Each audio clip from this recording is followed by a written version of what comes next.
How to buy a house when you're just 22. Let's have a look. Hello everyone, Florian here and welcome to another episode of HeiseSays. Grab your stein of coffee because once again I want to go through one of these articles which is talking about how someone bought a house at a very young age. I mean, good on them. Good on them. But they were just working jobs at Macca's and Coles, and there you go. I mean, let's have a look at this. I don't mean to cast any dispersions against the person that's made this effort. I think it's good to see, but I mean, these articles appear out of nowhere. It used to just be back in the day, a couple of years ago, you used to just have to have a Macca's job to be able to buy 40 properties. Now it's gotten so tough with housing. You need to have a Macca's and a Coles job, not just one job, two to get a house at 22.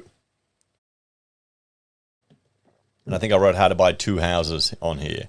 No, not quite, not yet. So let's have a look at this. First, how first home buyer juggled two jobs at Coles and McDonald's to buy a house at 22 years of age.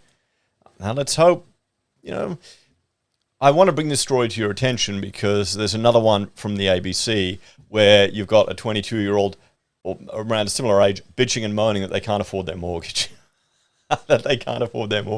So this is a more positive story.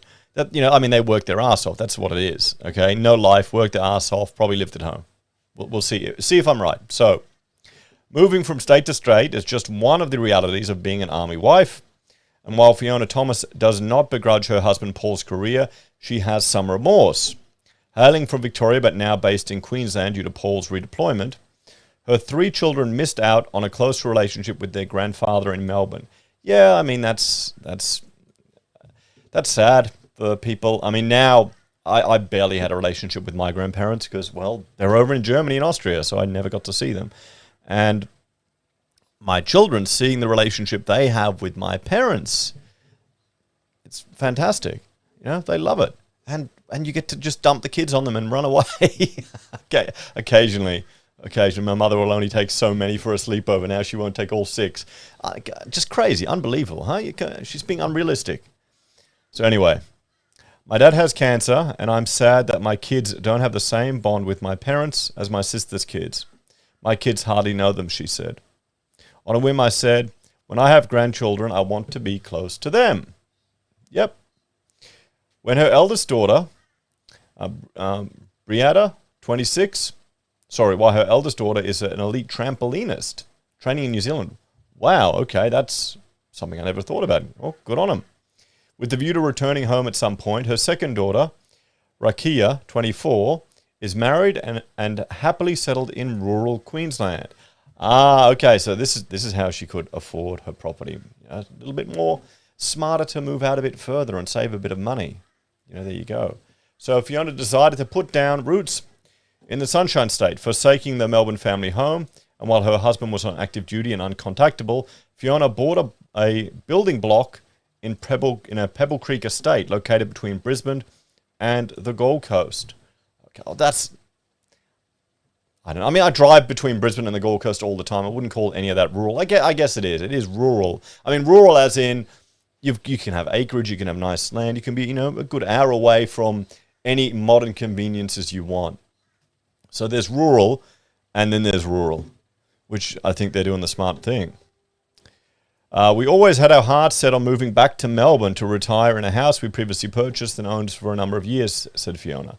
Yeah, I mean, Melbourne's hot. Well, yeah, it's hot in summer, like insanely hot, and bloody cold, and the weather sucks in Victoria. I know, I grew up there.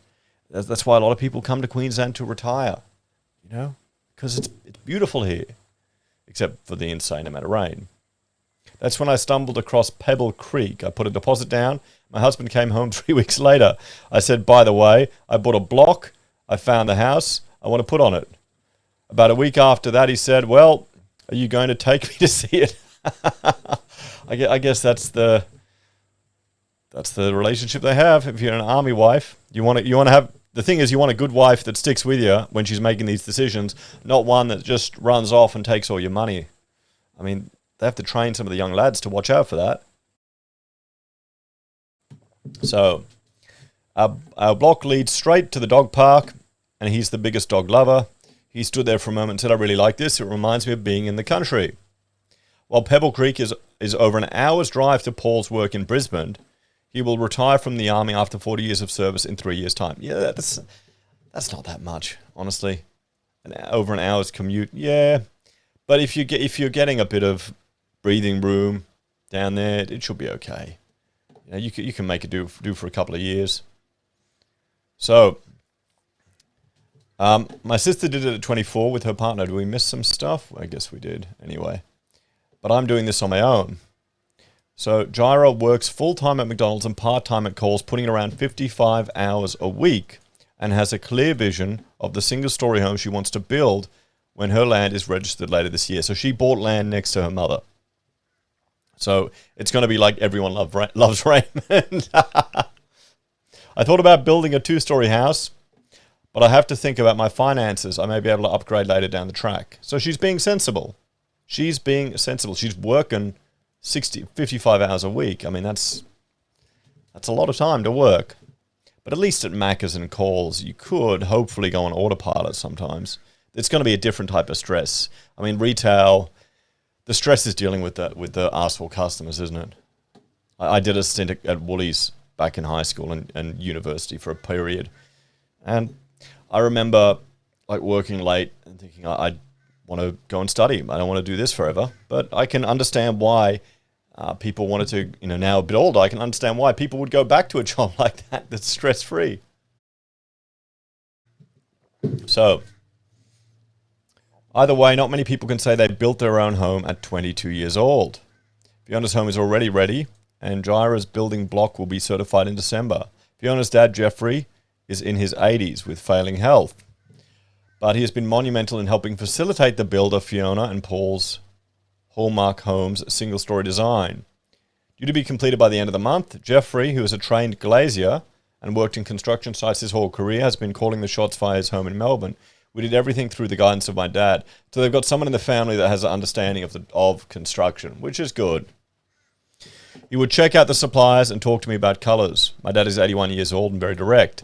Well, when you're that age, you don't care anymore. You don't need to care, which is what you need when you're building a house. He also gave Jhiara advice.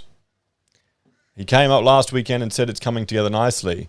He got out his tape measure now and is now talking about how it should be decorated.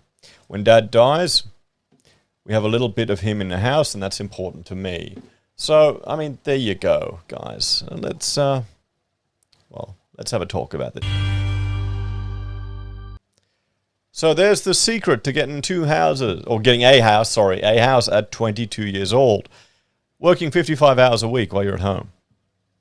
I mean, good on him. Yeah. Smart that she's not overcapitalizing on the property. And that's a good area between Brisbane and the Gold Coast. You're still close enough to everything, So, yeah, good luck to them, guys. What do you reckon? I mean, it's nice out there between the Gold Coast and Brizzy. Anyway, thanks for watching. Check out my other channels, Heise Bim and Heise Does. I'll fix that, I swear. It's on my list. And if you want to support us, you can financially on YouTube or Patreon, using our referral links, buying our pocket squares, or calling us if you need an architect. Take care, guys. Have a great day. I'll see you in the next episode of HeiseSays. Bye for now.